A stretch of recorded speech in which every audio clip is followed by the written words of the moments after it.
Hey, welcome back to the channel. I thought I'd do a quick video on my first run review of the Merrell Agility Peak 5.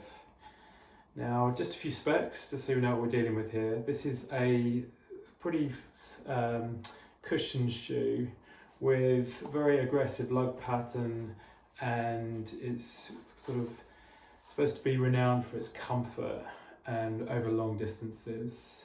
So just a few specs. Basically, we've got a heel stack of 31 to 25, so it's a 6mm drop, although it does feel a little bit more than that. And so it's quite cushioned in the heel, and so we've got a big wedge of Float Pro foam.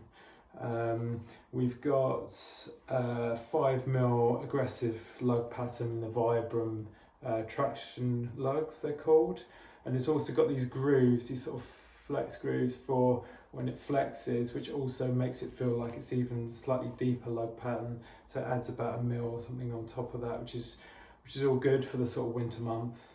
We've got a rock plate in the sort of front 60%, which is always good to have a bit of protection.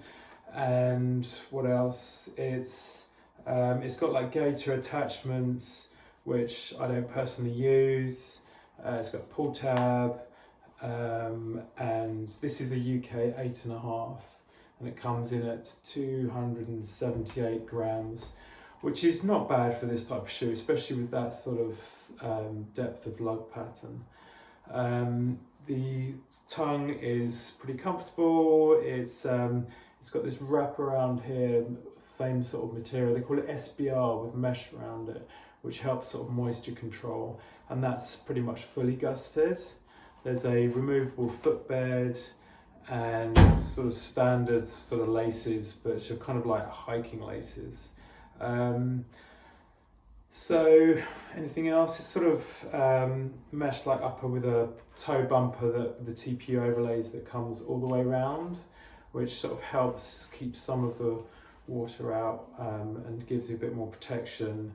But yeah, the main reason I bought it was because it's like a competitor for Speedgoat 5s, or potentially even the Mafati Speed 4s.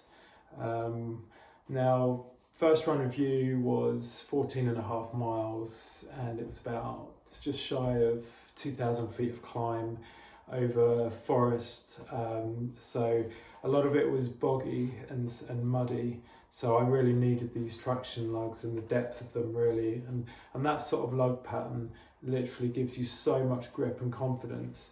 And with the Vibram outsole, the rubber compound, it's best in class.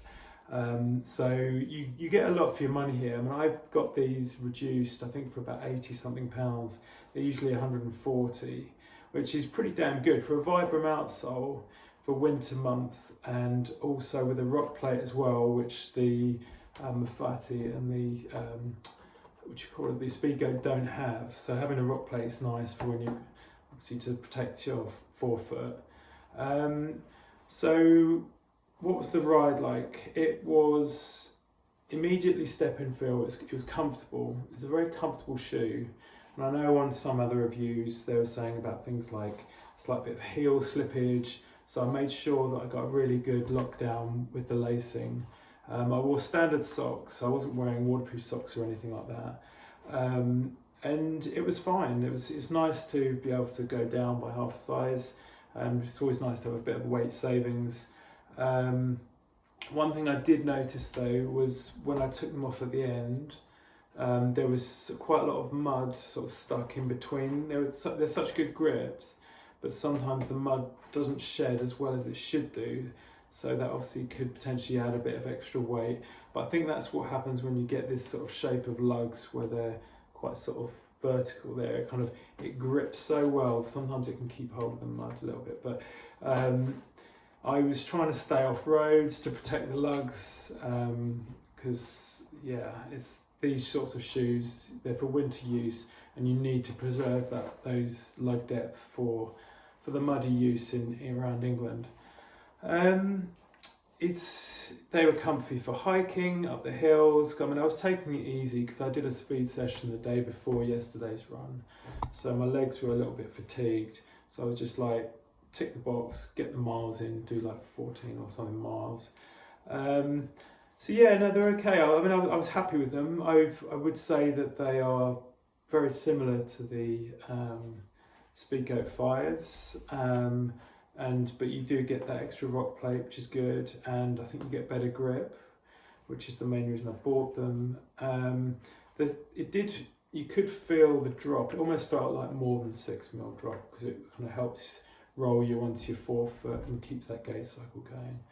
But so yeah, overall, I'm pretty happy. I'll probably keep them in my shoe rotation. I recently did the Arc 100, which I wore the Mafati Speed 4s, but I managed to wear down some of the lugs from some of the road sections around the hill area, so I might try and save those for really long ultras through mud where you actually really need the grips. I might save these more for training, but yeah, I'd stay off the roads as much as possible just to protect the lugs and keep them for a sort of a good shoe for the mud. And yeah, so overall I'm pretty happy. You do get a lot for your money, you know, with Vibram and everything, and I would very rarely choose Merrell for my shoes, but I'm pleasantly surprised. So yeah, this is the first run review of the Agility Peak 5.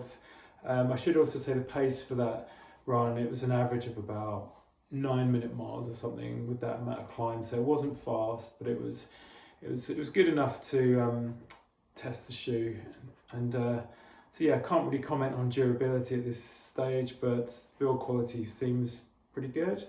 So yeah, it's got like a Float Pro foam, which was very, very soft, so it was a very comfy foam. Overall, I'm happy, and yeah, this is my first run review of the Agility Peak 5. Thanks for watching, bye.